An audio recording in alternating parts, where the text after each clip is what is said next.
Le projet Bluebeam de la NASA est composé de 3 étapes différentes afin de mettre en place la religion New Age ainsi que, à sa tête, ce que l'on nomme l'Antéchrist. Nous devons nous rappeler que la religion New Age est la fondation même du nouveau gouvernement mondial. Sans celle-ci, la dictature du nouvel ordre mondial est complètement impossible. Je le répète, sans une croyance universelle dans la religion New Age, le succès du nouvel ordre mondial sera impossible. C'est pour cela que le projet Bluebeam est si important pour eux, mais a été si bien caché jusqu'à présent.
La première étape concerne le renversement de toutes les connaissances archéologiques.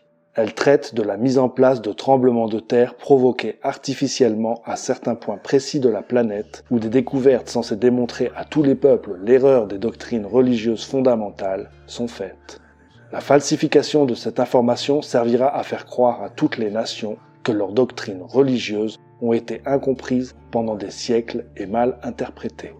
Une préparation psychologique a déjà été réalisée avec le film 2001 L'Odyssée de l'espace, les séries Star Trek et La Guerre des étoiles, qui parlent d'invasion venant de l'espace et du rassemblement des nations pour repousser les envahisseurs. La seconde étape implique un space show, un spectacle spatial gigantesque avec des sons et des hologrammes optiques en 3 dimensions, des projections laser d'images holographiques multiples dans différents endroits du monde, chacun recevant une image différente en accord avec la foi religieuse nationale dominante. Cette voix de Dieu parlera dans toutes les langues. Pour comprendre ceci, nous devons considérer diverses recherches secrètes effectuées ces 25 dernières années. Les soviétiques ont perfectionné un ordinateur sophistiqué et l'ont programmé avec les données sur l'anatomie du corps humain et les propriétés électriques, chimiques et biologiques du cerveau. Ces ordinateurs furent également alimentés avec les langages de tous les peuples et leurs significations. Les dialectes de toutes les cultures ont été introduits dans ces ordinateurs depuis des transmissions satellites. Les soviétiques ont alimenté les ordinateurs avec des programmes comme celui de la venue d'un nouveau messie. Il semble également qu'ils aient eu recours à des méthodes criminelles envers la société humaine en attribuant des longueurs d'onde électroniques pour chaque personne, société et culture, afin d'induire des pensées suicidaires si la personne ne se conformait pas au commandement du nouvel ordre mondial. Il y a 2 aspects différents concernant la deuxième étape. Le premier est le Space Show. Les images holographiques seront utilisées dans une simulation du spectacle final pendant lequel il sera montré à toutes les nations des scènes qui sont l'accomplissement de ce qu'elles désirent en matière de prophétie.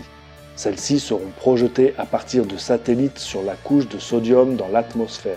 Nous en voyons des essais de temps en temps, mais ils sont appelés ovnis ou soucoupes volantes. Le résultat de ces événements sera de montrer au monde le nouveau Christ Maitreya pour la mise en place de la nouvelle religion mondiale. Une imitation sera imposée à un monde crédule pour le leurrer. Même les plus informés seront trompés. Le projet a perfectionné un dispositif qui permet de soulever l'enthousiasme d'une masse énorme de personnes, comme dans une extase. Le projet Bluebeam prétendra être l'accomplissement des prophéties, et il culminera en une imitation de l'événement qui se produisit il y a 2000 ans. En principe, on utilisera le ciel comme un écran de cinéma, pendant que des satellites projetteront simultanément des images aux quatre coins de la planète dans toutes les langues et dialectes. Les images holographiques sont basées sur des signaux qui se combinent afin de produire une image s'appliquant également à des ondes acoustiques, ELF, VLF et LF. Nul endroit au monde ne sera épargné. Avec des animations et des sons qui sembleront émaner des profondeurs de l'espace, les croyants des diverses religions croiront voir le retour de leur Messie dans une convaincante imitation de la réalité. Ensuite, les projections de Jésus, Mohamed, Bouddha, Krishna, etc. se fondront en une seule image, après que des explications à propos des mystères spirituels auront été divulguées. Ce Dieu unique virtuel est l'Antéchrist. Il enseignera que les Écritures saintes ont été mal interprétées et que les religions anciennes sont responsables des conflits entre les nations. Ainsi, les religions feront place à la religion du Nouvel Âge, représentant le Dieu unique. Naturellement, de cette gigantesque falsification, il résultera un désordre social à grande échelle, chaque nation blâmant l'autre pour la supercherie et libérant ses millions de fanatiques dans un état de possession démoniaque. De plus, cet événement se produira à une époque de profonde anarchie politique mondiale et de tumulte général créé par une catastrophe mondiale. Les Nations Unies prévoient l'hymne à la joie de Beethoven, déjà utilisé comme hymne européen, comme hymne international pour l'introduction de la religion mondiale du Nouvel Âge. Si nous mettons en parallèle ce Space Show avec la guerre des étoiles, nous comprenons que la combinaison de radiation et de l'hypnose ont fait l'objet de recherches intensives. En 1974, par exemple, le chercheur Chapitz disait d'un des projets de recherche « Dans cette investigation, nous montrerons que les mots prononcés par l'hypnotiseur peuvent être convertis en énergie électromagnétique dans la partie subconsciente du cerveau humain, sans employer de moyens mécaniques et sans que la personne exposée à de telles influences puisse contrôler consciemment l'information. Notre comportement conscient sera perçu comme émanant de notre libre arbitre. Quiconque enquêtant sur les phénomènes de channeling devrait prendre en considération ce domaine de recherche. Il est notable que le nombre de ceux qui pensent être des channels, des canaux, s'est intensifié depuis que ce type de recherche est en cours. Il est étonnant à quel point leurs messages sont similaires, en dépit des entités différentes qu'ils prétendent être leur source de guidance divine. Cela suggère que n'importe quelle personne qui capte des informations par channeling devrait être assez perspicace pour évaluer d'une manière critique d'où vient le message qu'elle reçoit, et si le message est favorable au nouvel ordre mondial. Le journal Sydney Morning publia un article le 21 mars 1983 annonçant que les soviétiques avaient développé une technologie permettant d'envahir l'esprit humain. Cet article concerne les savants soviétiques qui ont créé le superordinateur dont nous parlions auparavant. Ce type d'ordinateur est commandé par satellite. Les ordinateurs furent alimentés par tous les langages et dialectes ainsi que leurs significations. À présent, ce sont les États-Unis, les sous-fifres du nouvel ordre mondial, qui alimentent les ordinateurs avec les informations nécessaires. Il est possible que la personne ayant créé ce programme de méga-contrôle de l'esprit pourrait vendre le software à une organisation et ne pas être conscient que le client puisse utiliser ce programme pour réduire en esclavage toute l'humanité. Les programmateurs informatiques ignorent le but réel du travail qu'on leur commande. Les recherches sont cloisonnées et seuls les commanditaires en connaissent la finalité. Voyez à quel point ils ont avancé depuis que cet article fut publié. Les progrès techniques nous emmènent à la troisième étape du projet Bluebeam, qui va de pair avec la communication télépathique et électronique à double sens, où les ondes ELF, VLF et LF atteindront chaque personne à l'intérieur de sa propre tête, convainquant chacune que son Dieu lui parle depuis les profondeurs de son âme. De tels rayons venant de satellites sont alimentés par la mémoire des ordinateurs qui ont stocké les données à propos de chaque type humain et son langage particulier. Les rayons vont ensuite s'entrelacer avec la pensée naturelle pour former ce que l'on appelle la pensée diffuse artificielle. Ce type de technologie servit dans les recherches des années 70, 80 et 90, au cours desquelles le cerveau humain fut comparé à un ordinateur. L'information est stockée, traitée, intégrée et ensuite une réponse adaptée est formulée. En janvier 1991, l'Université d'Arizona organisa une conférence intitulée « Atelier de recherche perfectionné de l'OTAN sur le phénomène émergent et les systèmes biomoléculaires ». Durant cette conférence, il fut adressé une mise en garde effrayante aux scientifiques présents à propos des abus potentiels de leurs recherches. Leur conclusion disait que les États-Unis ont développé des équipements de communication qui permettent aux aveugles de voir, aux sourds d'entendre et aux paralysés de marcher. Il ne s'agit pas de science-fiction.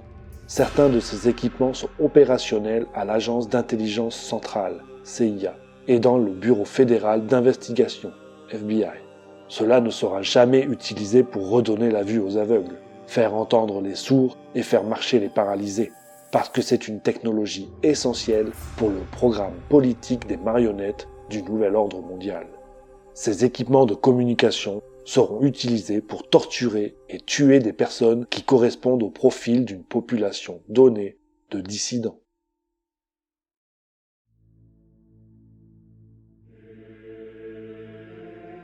Est-ce qu'un gouvernement promouvrait délibérément une telle manipulation aujourd'hui ? La réponse est évidemment oui. Les organismes gouvernementaux et les sociétés qui travaillent avec le nouvel ordre mondial sont prêts à promouvoir n'importe quoi qui les aiderait à atteindre leur objectif de contrôle total. Si vous terrorisez le public et lui faites craindre pour sa sécurité, les gens se laisseront imposer des lois draconiennes et accepteront que l'État détienne toutes les données les concernant. On aura juste à dire que c'est pour votre sécurité. On accélère la décadence de la forme démocratique des systèmes politiques actuels et on amène les sociétés à chercher des méthodes alternatives d'idéologie politique. Bien sûr, l'alternative est déjà prévue. Elle s'appelle « Nouvel Ordre Mondial ».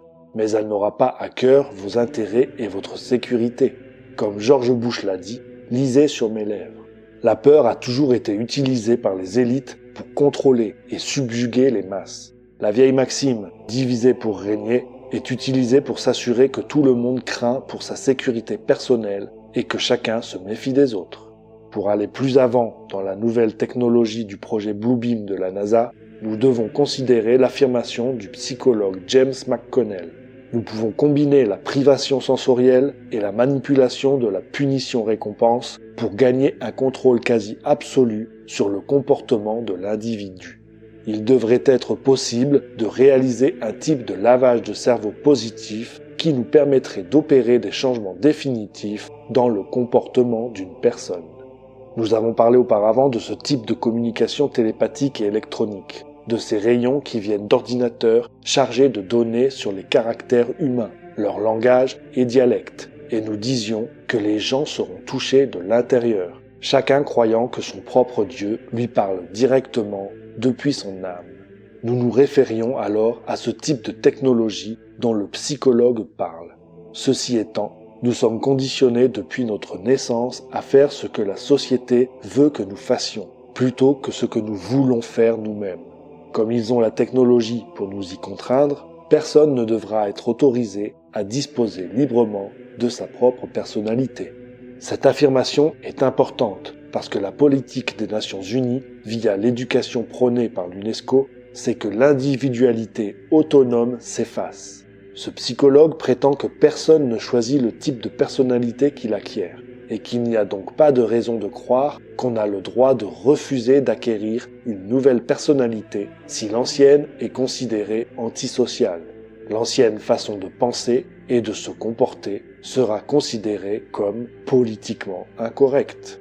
Le projet Bluebeam est l'axe principal du nouvel ordre mondial pour le contrôle absolu des populations de la Terre.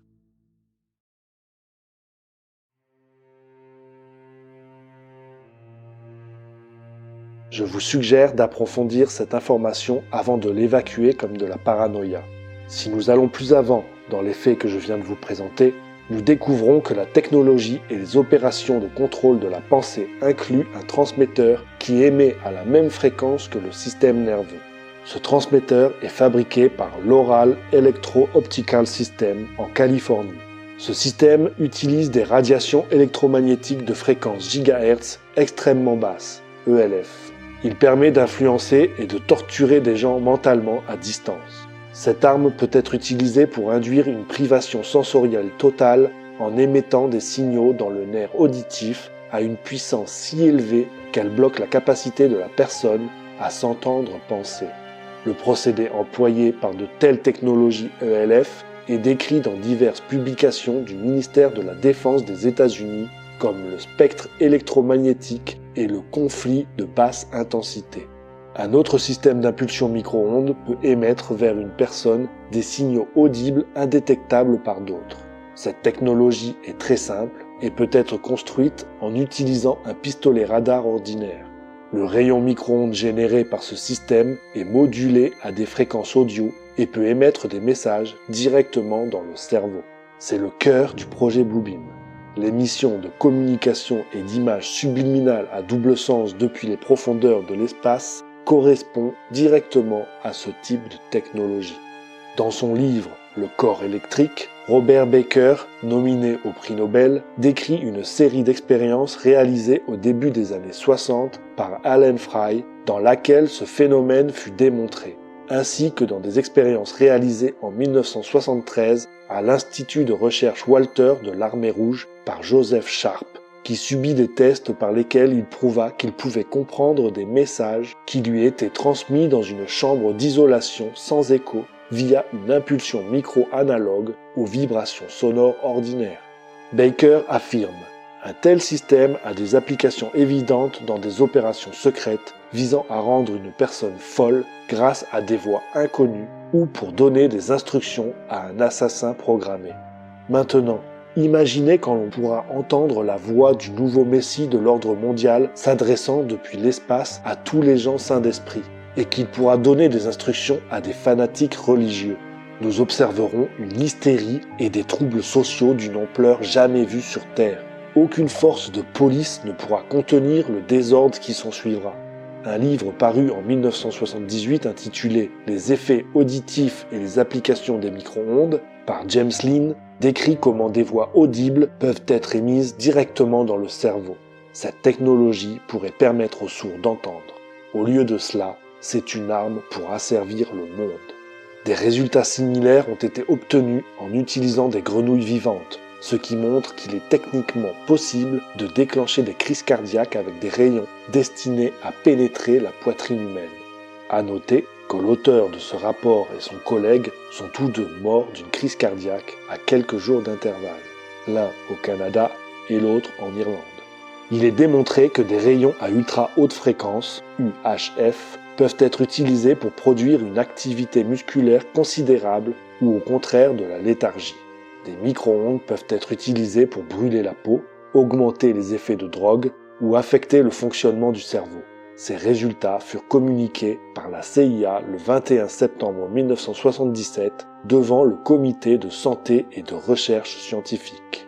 Sidney Gottlieb, qui dirigeait le programme MKUltra, fut obligé d'admettre la réalité des recherches de la CIA visant à trouver des techniques de manipulation à distance du corps humain par des moyens électroniques. Tout ceci est aujourd'hui reconnu. Cela a été poussé à son plus haut degré et peut être utilisé à partir de l'espace pour atteindre n'importe qui à n'importe quel endroit du monde. Si nous allons plus profondément dans les procédés de contrôle de l'esprit, nous découvrons que cette technologie a été utilisée pour influencer la politique d'une manière directe. Mikhail Dukakis, qui se présentait contre George Bush lors des élections de 1988, a été ciblé par de la technologie à micro-ondes afin de troubler son discours public une fois que les sondages montraient qu'il présentait une menace pour l'élection de Bush. Il prétend également que cette technique fut utilisée contre Kitty Dukakis et la poussa au bord du suicide. Dans l'univers de Disneyland, qui est celui de la politique aux USA, un candidat ayant de tels problèmes perd la course à la Maison-Blanche. Dans l'édition de décembre 1980 de la Revue militaire, Un article du lieutenant-colonel Alexander, intitulé « Le nouveau champ de bataille mental, balance-moi des rayons », nous apporte une compréhension plus profonde sur les capacités techniques qui sont à la disposition du contrôleur mental. Il écrit « Plusieurs exemples montreront les zones dans lesquelles des progrès ont été faits. Le transfert d'énergie, la capacité de guérir ou causer des maladies à distance, produisant une mauvaise santé ou la mort sans cause apparente, des modifications du comportement par télépathie, y compris la capacité d'induire des états hypnotiques jusqu'à 1000 km de distance. L'utilisation d'hypnose télépathique a également un gros potentiel. Cela pourrait permettre à des espions d'agir sans avoir une connaissance consciente de leur programmation. Les terroristes suicidaires n'ont même plus besoin d'un coup de téléphone pour agir.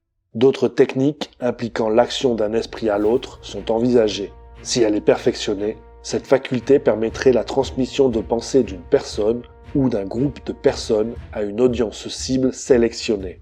Le receveur ne sera pas conscient que des pensées lui ont été implantées par une source extérieure. Il croira que les pensées sont de lui. La troisième étape du projet Bluebeam est appelée communication électronique à double sens. S'il est possible d'alimenter des pensées artificielles dans le domaine multigénétique via satellite, le contrôle de la pensée sur la planète entière est maintenant possible.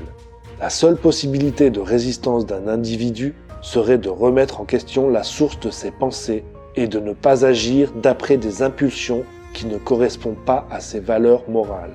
Il est donc indispensable de voir à quel point la télévision, la publicité, l'éducation moderne et les pressions sociales sont utilisées pour nous manipuler. Si les gens ne croient pas que ce type de technologie est utilisé, ou qu'ils pensent que tout ceci est de la pure science-fiction, ils prennent de grands risques. Parce que le soir où des milliers d'étoiles brilleront dans l'espace, cette nuit pendant laquelle le nouveau Messie sera présenté au monde, ils ne seront pas préparés et n'auront pas le temps de se protéger contre ce type d'attaque. Croire ou ne pas croire, finalement peu importe. Désormais, nous sommes avertis.